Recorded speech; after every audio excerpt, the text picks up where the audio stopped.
Welcome to another episode of real-life haunted stories.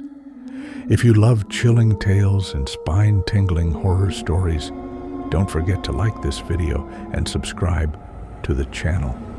Turn on the notification bell so you never miss a scare. New nightmares drop every week. Stay haunted. So, let's start our today's episode.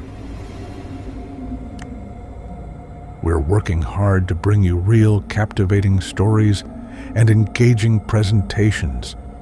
Your support means the world to us. If you enjoy our content, please subscribe to our channel, like our videos, and share your thoughts in the comments. Your feedback keeps us motivated and helps us grow. Thank you. Story 1, The Shadow over Innsmouth. It was in the summer of 1927 that I first heard of Innsmouth, a decaying coastal town on the Massachusetts shoreline. While researching early colonial architecture, I stumbled upon a strange omission. No tourist guides mentioned Innsmouth. Even the locals in nearby towns spoke of it in hushed, reluctant voices. I was intrigued. Why was this place shunned? An elderly librarian in Arkham finally relented, his voice barely above a whisper. It's best you stay away. The people there aren't quite right.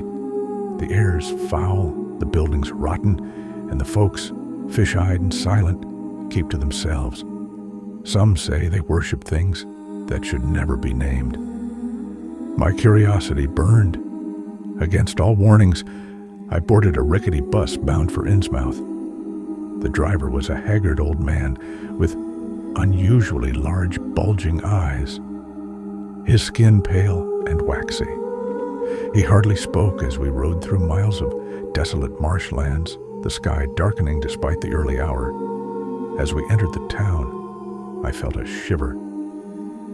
Innsmouth was unlike any place I had ever seen. The buildings leaned unnaturally, their wood warped with age and rot. The streets were deserted except for a few figures watching from behind dark windows.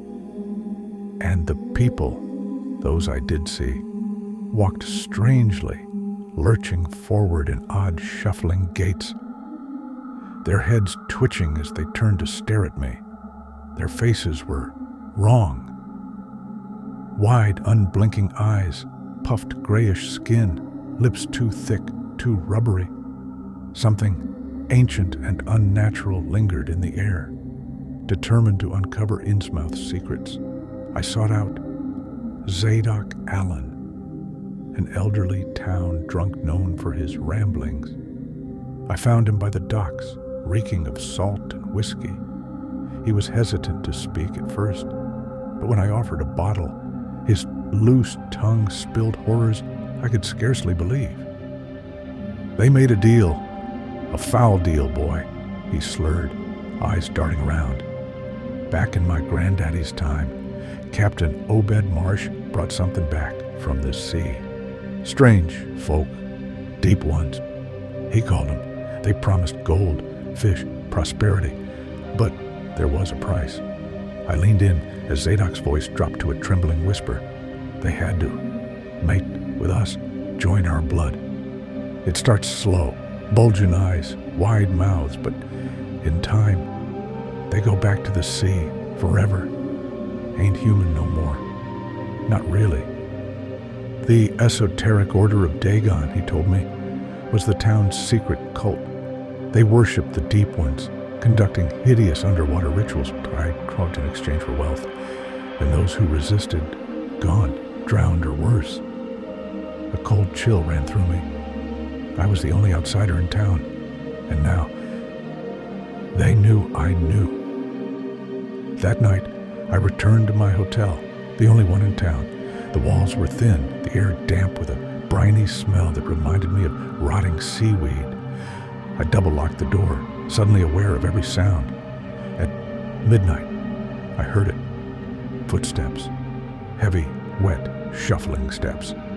Outside my room. A voice, low, gurgling, spoke in some alien tongue. The door handle rattled. My breath froze. They were coming for me. Panicked, I climbed out the window, dropping onto the slick alleyway below. I ran, heart hammering, as more lumbering shapes emerged from the shadows, bulging eyes gleaming in the darkness. The town was awake and hunting me. I fled through the twisting, decayed streets, the buildings seeming to lean inward, suffocating me. Shadows shifted. Things moved in the alleyways. Then the Bell Tower rang, and from the harbor came an unearthly, inhuman wail. I saw them rising from the water, hundreds of them, the my deep ones. Their eyes glowed in the darkness, their amphibious bodies glistening with seawater, webbed claws reaching toward me. I made it to the edge of town, a dirt road, a broken-down car. I leapt inside, fumbling with the ignition. Behind me, they closed in. The engine coughed, then roared to life. I drove like a madman, never looking back. Days later, in the safety of my home, I tried to forget, but the dreams came. The undersea city of Yahantle, massive coral towers, cyclopean ruins, monstrous beings watching me from the abyss. And then, worse, I studied my reflection. My eyes looked larger. My skin felt strangely slick. My fingers webbed together slightly when damp. I traced my family lineage. Obed Marsh, my ancestor. I was one of them. And soon, the call of the ocean would become irresistible. Story 2. The Whispering Jinn. In the outskirts of Karachi, Pakistan, there stood an abandoned house known as the House of Shadows. Locals spoke of unholy whispers coming from within, of shadowy figures flickering in the windows. At night, no one lived there for long. Sajid, a young journalist, did not believe in jinn. He laughed off the old superstitions, the stories of spirits made of smokeless fire, capable of possessing humans and driving them to madness. When his editor challenged him to spend one night inside the House of Shadows, Sajid eagerly accepted. He would prove to the world that jinn were just myths. Or so he thought. Armed with a recorder and a flashlight, Sajid stepped inside the house at 11 p.m. The air was thick, oppressive. It smelled of dust, damp wood, and something rotten. The walls were covered in faded Arabic inscriptions, half erased by time. He recognized them from his studies, protective verses, warnings against unseen forces. Then a whisper, soft, in the far corner of the room. "You should not have come." Sajid froze. He turned his flashlight toward the sound. Nothing there. The recorder in his hand crackled. When he rewound it and listened, his own voice played back. Then, beneath it, another voice, low, hissing, inhuman. "We are watching." His pulse raced, but he was not afraid. Not yet. At midnight, the air grew colder. Sajid shivered. He could see his breath now. Then, footsteps, not his own, slow, deliberate, coming from the next room. He swallowed hard and stepped forward. His flashlight flickered, then died completely. Total darkness. Sajid fumbled for his lighter, striking it. The flame cast shaking shadows across the walls. That was when he saw it. A figure standing in the cracked mirror. Tall, skinny beyond human proportions. Its eyes were empty sockets. Its mouth stretched into an unnatural grin. But when he turned around, there was nothing there. Only the whisper. "Why did you come? Why do you seek us?" Sajid's breath came fast. His rational mind had told him to leave, but his pride kept him frozen. Then, the whispering voices grew louder. They came from every direction, filling the house with a language Sajid could not understand. His head ached, his vision blurred. The walls seemed to breathe around him, and in the center of the room, the shadows began to twist, and it emerged, a jinn. Its form shifted, as if made of black smoke and bone, taller than any man. Its fingers ended in clawed, skeletal tips, and its voice was not one, but many, overlapping in an unholy harmony. You entered our home uninvited. You will not leave unchanged. Sajid tried to run, but his body would not obey. The jinn raised one hand, and suddenly a burning pain shot through his chest. The thing was inside him. Sajid awoke. Outside the house, lying in the dirt, the sun was rising. He had no memory of how he got there. Shaken, he returned home. But something was wrong. The whispers followed him. They spoke to him from mirrors, from the wind, from the darkness in his closet. He tried to ignore them, but at night, they grew louder. Then, the body changes began. His reflection no longer matched his movements. His eyes turned darker, sunken, as if something inside was feeding on him. He stopped sleeping. His skin itched, burned as if something beneath it was trying to break free. And worst of all, he no longer felt alone. He saw it in the corner of his vision. A tall skeletal figure watching, waiting. The jinn had marked him, and it would never leave. Story 3. The Jinn of the Desert Tomb. Deep in the Rub al-Khali, the empty quarter, the most desolate and cursed desert in Arabia, a team of archaeologists uncovered a ruin buried beneath the sands. The locals refused to go near it, warning of something ancient, something evil trapped inside. This place was sealed for a reason, said the Bedouin guide, his voice shaking. But Professor Karim and his team did not listen. They were after history, artifacts, knowledge. They broke the conceals of the tomb, stepping into a darkness that had been untouched for over 1,000 years. And something woke up. Inside, the air was thick and hot, filled with the stench of decay.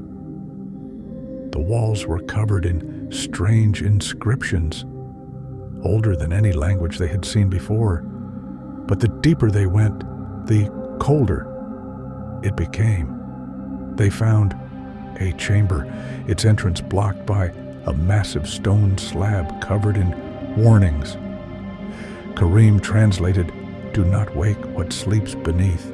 Do not speak its name. Do not make a sound in the dark." But treasure lay beyond the stone. Gold, jewels, ancient relics worth millions. They pried the slab open, and the torches went out. A whisper rose from the darkness, a voice not of this world. "You should not have come." A scream echoed through the tomb. One of the workers had vanished. So his torch lay on the ground, flickering, but he was gone. Then the sand moved. Something huge and shapeless rose from the chamber, its form shifting, smoke and shadow, claws and fangs flickering in and out of existence. It had no eyes, yet they all felt its gaze.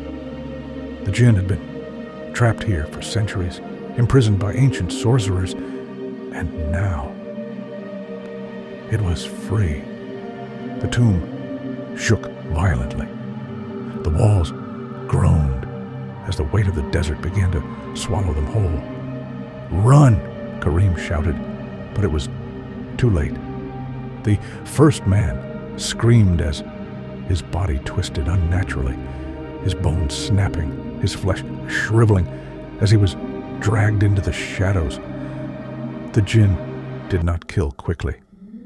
It liked to play. Kareem and the survivors fled, barely making it out before the tomb collapsed behind them. The desert stretched, endless and silent before them, but something was wrong. Their footprints in the sand disappeared. Moments after they were made, the bent stars above shifted, unfamiliar. The wind whispered their names. "Did we escape?" one of them asked, his voice thin and hollow. Then they heard it, the laughter. It surrounded them. Though no one was there, the jinn had not been trapped in the tomb. It had been waiting for someone to set it free. And now it walked with them. One by one, they vanished, their screams carried away by the wind. Kareem was the last. He turned, seeing his own reflection in the shifting sands. But it was not his face that stared back. It smiled and whispered, "Now you are mine." Story 4.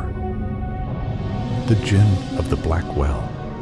In a remote village in northern Pakistan, an old well stood at the edge of the forest. No one drank from it. No one went near it. Every family in the village told their children the same rule. No matter what you hear, no matter what you see, do not look inside the well. Riaz, a curious 16-year-old boy, had always wondered why.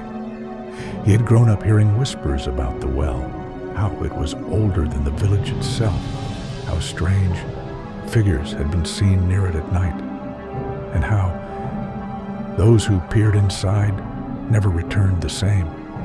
One evening, as the sun dipped below the horizon, he broke the rule, and something looked back at him. The air around the well was heavy, the silence unnatural. The closer Riaz stepped, the colder to dark it became. He peered over the edge. The well was deep, deeper than it should have been. The water was black, rippling though there was no wind.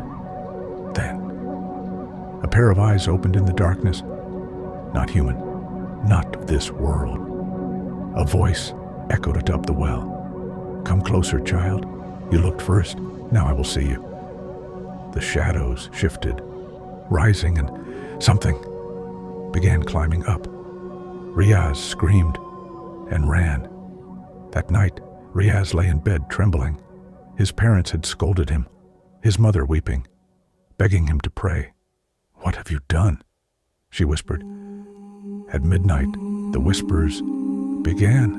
A scraping sound came from beneath his bed, slow, rhythmic. His blood ran cold. He pulled the blanket over his head, shutting his eyes. But the voice slithered into his ear.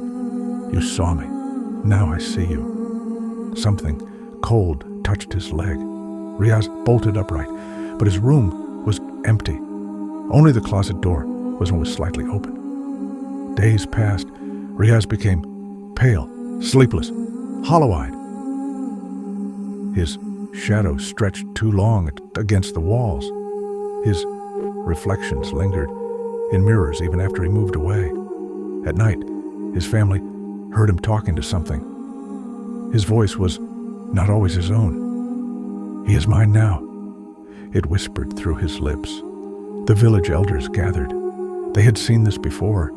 The jinn of the Black Well had claimed another soul.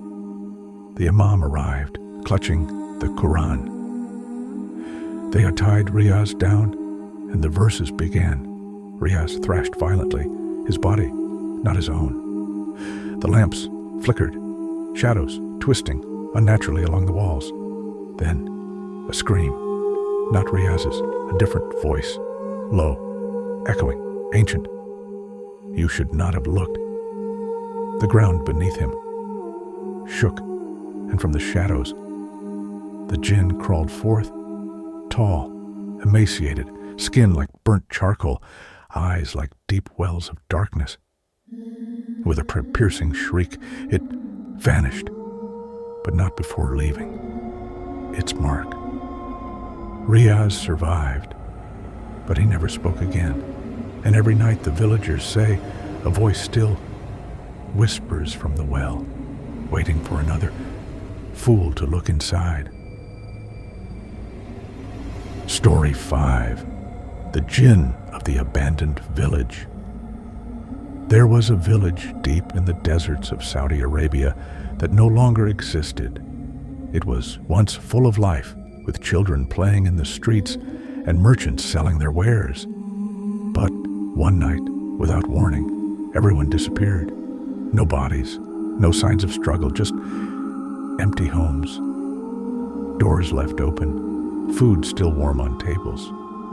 Travelers who passed through afterward spoke of whispers in the wind, of shadowy figures watching from doorways, and of something unnatural moving between the houses at night. The village was abandoned, cursed, and for 70 years no one dared enter until Faisal did. Faisal was a photographer, an explorer who sought out forbidden places. He had heard the legends, but dismissed them as superstition. So, one evening, as the sun bled into the horizon, he stepped into the abandoned village. The air was thick with a dust and silence. No birds, no wind. As if the world had forgotten this place existed. He set up camp in the center of the village, his camera ready. But as night fell, something changed. A soft whisper curled through the air, not the wind. Voices, hundreds of them, murmuring, chanting, calling his name. Then, a single knock. It came from the house behind him, slow, deliberate. Knock, knock, knock. He turned. The door stood slightly open, and inside something moved. Faisal took his camera, heart pounding, and stepped inside. The air was colder, thick with the scent of decay and old wood. His flashlight flickered. The walls were covered in handprints. Too many, too high, too twisted. Then, a shadow shifted in the corner. He turned his camera toward it, snapping a photo. The flash illuminated a tall, thin figure. Arms too long, face hidden in darkness, watching him with hollow eyes. And then it moved.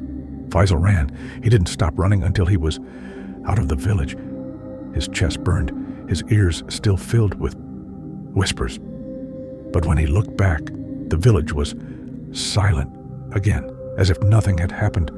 Breathing hard, he grabbed his camera and checked the last photo he had taken. The image loaded. His stomach turned to ice. There was no figure. Instead, the picture showed something worse. Hundreds of faces pressed against the walls, their mouths open in silent screams. And in the center, his own reflection staring back at him. But in the photo, his reflection was smiling. Faisal never returned to the village, but the whispers followed him. At night, he would hear them inside his apartment, inside his mirror, inside his dreams. And sometimes, just before he turned off the lights, he would see a shadow in the corner of his room, watching, waiting, and smiling. Thanks for watching.